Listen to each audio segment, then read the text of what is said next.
राम राम दोस्तों, भीखाराम डेंडान चैनल पर आपका हार्दिक अभिनंदन एवं स्वागत है। तो दोस्तों, मैं आज आपकी सेवा में फिर से उपस्थित हो गया हूं। आपको मैं सुना रहा था नल प्राण इतिहास, नल प्राण की कथा सुना रहा था दोस्तों, जिसमें मैं आपको नल प्राण के 7 भाग तक सुना चुका हूं। 7 भाग में आपको सुनने को मिला कि राजा नल और गजमोतन की शादी हो जाती है। शादी कौन करवाता है? नारद मुनि आता है, दुर्गे मां आती है, भे माता आती है। लेकिन फेरा पड़वाने के बाद में नारद मुनि कहता है कि गजमोतन और नल दोनों मेरी बात को ध्यान से सुनो। मैं आपको नल प्राण सुना रहा हूं। नल प्राण शुरू से लेकर के एंड तक का सुना रहा हूं। और ये गजमोतन तू ध्यान से सुनना कि ये नल प्राण तुझे आगे चल करके बहुत काम आएगा, इसको कभी भूल मत जाना। तो अब देव ऋषि नारद नल प्राण सुना देते हैं, और नल प्राण सुनाने के बाद में देव ऋषि नारद कहते हैं कि दाने के पास में जितनी भी सोने की असरफियां हैं, अरे मोहर हैं, उनको हम तुझे दहेज के रूप में दान करते हैं। वो तुम्हारी हैं। इस महल के अंदर जो भी अच्छी अच्छी चीजें हैं वो तुम्हारी हैं, तुम इसको ले जाना। इस तरीका की बात कह करके देव ऋषि नारद, मां दुर्गे और भैमाता तीनों अंतर ध्यान हो जाते हैं। और गजमोतन अपने प्राणनाथ से नल से कहती है कि हे स्वामी, अब यहां से चलो, तुम्हारे मामा समुद्र की तट पे इंतजार कर रहे होंगे। तो गजमोतन वीरवरण घोड़े से कहता है कि घोड़ा गजमोतन को और मुझे बिठाइए और बिठा करके जल्दी से समुद्र की तीर पे पहुंचाइए। घोड़ा तैयार हो जाता है और तैयार होकर के कहता है कि हे नल, तू मेरे पे सवारी कर सकता है क्योंकि देवतान का वरदान है, और मैं सूर्य का पुत्र हूं, क्षत्रिय हूं। मैंने आज तक किसी स्त्री को नहीं बिठाया, और अब भी मैं तेरे से मना कर रहा हूं कि गजमोतन को मेरे ऊपर नहीं बिठाऊंगा। वैसे तो मेरी ये धर्म की बेटी के समान है, लेकिन है तो स्त्री, मैं इसको मेरे ऊपर नहीं बिठाऊंगा। इतनी बात को सुनकर के गजमोतन कहती है कि वीरवरण घोड़ा, एक छोटी सी बात है, आप बिठाओ या ना बिठाओ, मैं महा जादूगरनी हूं, जादू विद्या में 14 विद्या निपुण हूं। आप तो मेरे पति देव को आपके ऊपर बिठा करके समुद्र की तीर पहुंचाइए, और मैं मेरी जादू विद्या से, मैं मेरे वीरों से तेरे से पहले ही समुद्र की तीर पे पहुंच जाऊंगी। तो नल राजा वीरवरण घोड़े पे सवार हो जाता है, और राजा दाना की सारी चीजों को लेकर के चल देता है। इधर को महाजादूगरनी गजमोतन है, जो अपनी शक्तियों से, अपने मंत्रों से, अपनी जादूगर विद्या से एक चील का रूप धारण करती है। चील का रूप धारण करके आसमान से उड़ती उड़ती समुद्र की तीर पे पहुंच जाती है। समुद्र की तीर जैसे ही आती है, आसमान से नीचे उतरती है और अपने असली रूप में गजमोतन के रूप में आ जाती है। इधर को वीरवरण घोड़ा भी नल को उसी टाइम पे पहुंचा देता है। तो अब नल को देख करके पन्ना लाल और फूलचंद, नल के दोनों मामा, बड़े प्रसन्न हो जाते हैं, और अपने भांजे से, अपने बेटे से पूछते हैं कि बेटा, एक बात बताइए कि जिस काम के लिए तुम गए थे वो 15 गोट लाए या नहीं लाए, और वो मोचड़ी लाए या नहीं लाए।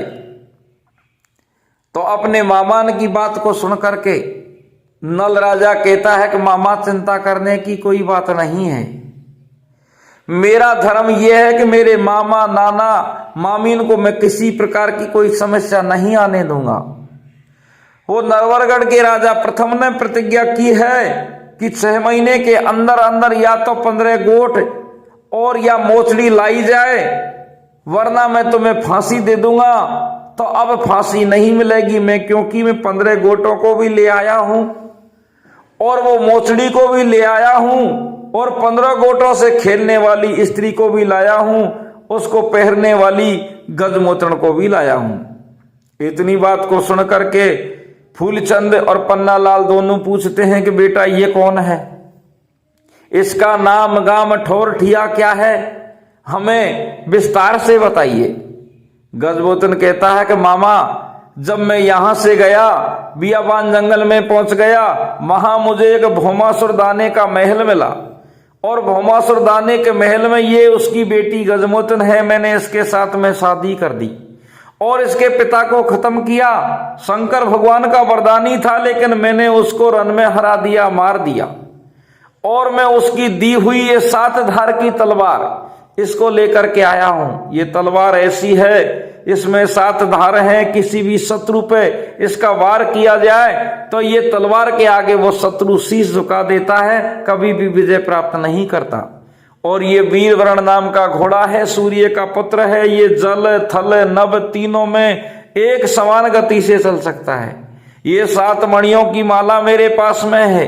ये नारद मुनि की विद्या की पोथी है जो भी मेरे पास में है। और दाना की सारी धन माया, जितनी भी मोहरें थी, जितनी भी सोने की असरफतियां थी, मुझे दहेज के रूप में मिली है मामा। अब चिंता करने की कोई बात नहीं है।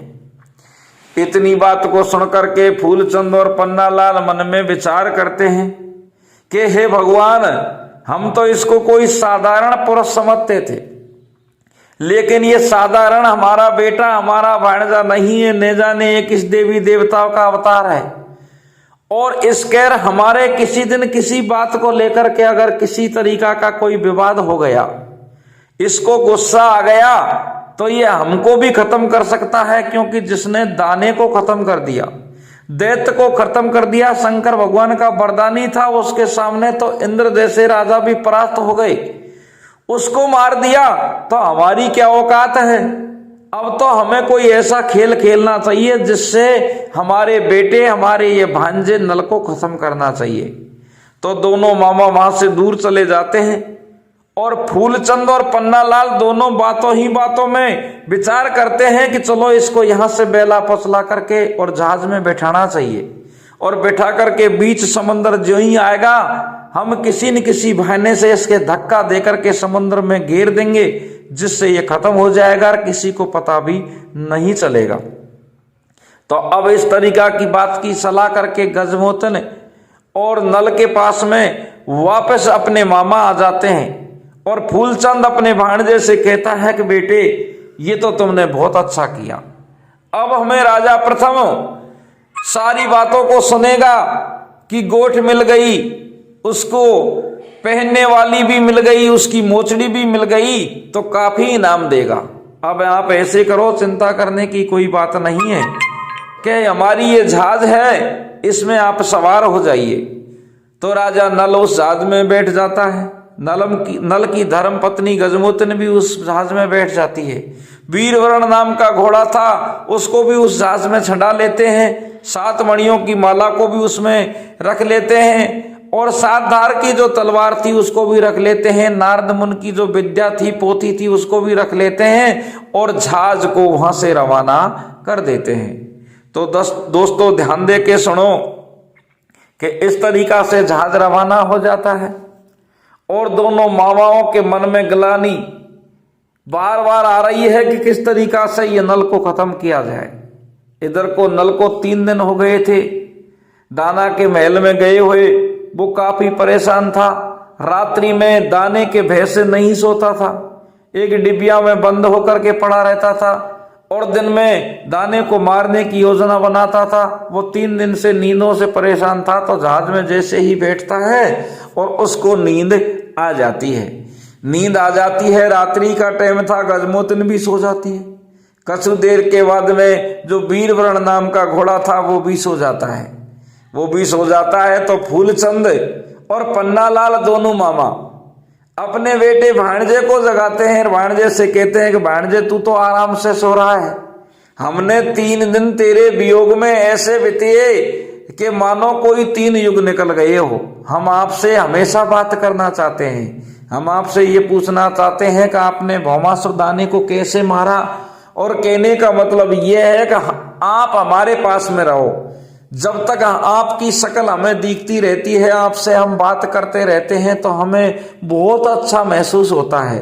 और आपसे बात नहीं करते हैं तो हम एक अकेले जैसे महसूस करते हैं। इतनी बात को सुनकर के और नल खड़ा हो जाता है। खड़ा होकर के अब निंद्रा में बात करता है तो मामा कहते हैं कि बेटा तुम्हें नींद आ रही है, और नींद में व्यक्ति आधा हो जाता है। हम तो किस तरीका से पूछते हैं, आप जवाब कैसे दे रहे हो? ऐसे करो, ये समुद्र में से पानी लो, अपना मुख को धो और उसके बाद में नींदों को हटा करके हाँ पे अच्छी तरीका से हमसे बात करो। तो अब विधि का विधान देखो, उन्हीं का संयोग देखो। नल अपनी मामाओं के चुंगल में फंस जाता है और लपक के समुद्र से पानी लेता है। जैसे ही झुक के पानी लेता है तो दोनों फूलचंद और पन्नालाल अपने भाणजे के समुद्र में धक्का दे देते हैं। धक्का देते हैं, नल पानी में गिर जाता है। पानी में गिर जाता है तो फूलचंद और पन्नालाल बड़े प्रसन्न होते हैं कि हमारे जीवन के सामने जो संकट आने वाला था वो टल गया, अब किसी प्रकार की कोई समस्या नहीं है। इस तरीका से जहाज आगे की ओर बढ़ रहा है और कछु देर के बाद में गजमोतन की निंद्रा टूटती है। चेत होता है तो उसके दाएं अंग फड़कने लग जाते हैं, उसको अपशगुन होने लग जाते हैं। अब गजमोतन मन में विचार करती है कि मुझे अपशगुन क्यों हो रहे हैं, ये मेरे दाएं अंग क्यों फड़क रहे हैं, मेरे ये जो माथे की बिंदिया है ललाट पे लगी हुई है ये अपने आप छूट के क्यों गिर गई। वो इधर उधर को देखती है अपने पति देव को, तो वहां नल उसको नजर नहीं आता है। नल नजर नहीं आता है तो गजमोतन खड़ी होती है और खड़ी होकर के और अपने मामी ससुरान के पास में पहुंच जाती है। मामी ससुरान से कहती है कि पिता तुल्य मामी ससुराओ, मुझे ये बताओ कि मेरा पति देव नल कहाँ है। इतनी बात को सुन करके कुछ देर के लिए तो वो रुक जाते हैं और रुक करके मन में बात को गढ़ के मन गढ़ंत बात बना करके फूलचंद और पन्नालाल गजमोतन से कहते हैं कि बेटा चिंता करने की कोई बात नहीं है, तू हमारी बहू है, तू हमारी बेटा है, और नल तुम्हारा पति है, वो हमारा बेटा है, वो हमारा अच्छा कार्य करके आया है। हम आपको किसी प्रकार की क्षति नहीं पहुंचा सकते। हमारे जहाज 7 हैं और 7 जहाज पीछे आ रहे हैं, एक जहाज में काफी माल है और हमने विचार किया कि जहाज वाला अगर हमें से किसी तरीका का कोई दगा कर देगा तो हमारा सारा माल लुट जाएगा। इस कारण से हमने क्या किया कि तुम्हारे पति देव को जहाज से उतार करके पिछले जहाज में बिठा दिया कि पिछले जहाज में आप आओ और माल की सुरक्षा करना। इस कारण से हम आपसे कहते हैं, विश्वास दिलाते हैं कि चिंता करने की कोई बात नहीं है, तुम्हारा पति देव नल है वो पिछले जहाज में आ रहा है। इतनी बात को सुन करके गजमोतन के विश्वास हो जाता है, लेकिन गजमोतन के विश्वास तो होता है और गजमोतन पीछे जहाज में जाकर के बैठ जाती है।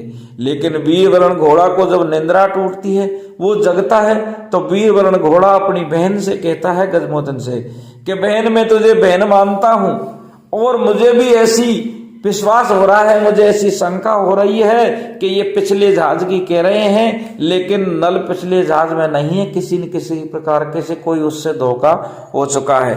लेकिन गजमोतन कहती है कि भैया ऐसी बात नहीं है, इन्होंने मुझे सौगन खा के कहा है कि नल है जो पिछले जहाज में है, ऐसी कोई बात नहीं है। इस तरीका से गजमोतन विचार करते करते करते करते रात्रि बीत जाती है और सुबह वो समुद्र की तीर पे पहुंच जाते हैं। समुद्र की तीर पे पहुंचते हैं तो फिर गजमोतन जहाज से उतर करके अपने मामाओं के ढोक लगाती है और कहती है कि हे पिता तुल्य मामी ससुराओ, मुझे ये बताइए कि जहाज वो कितनी देर में आने वाला है।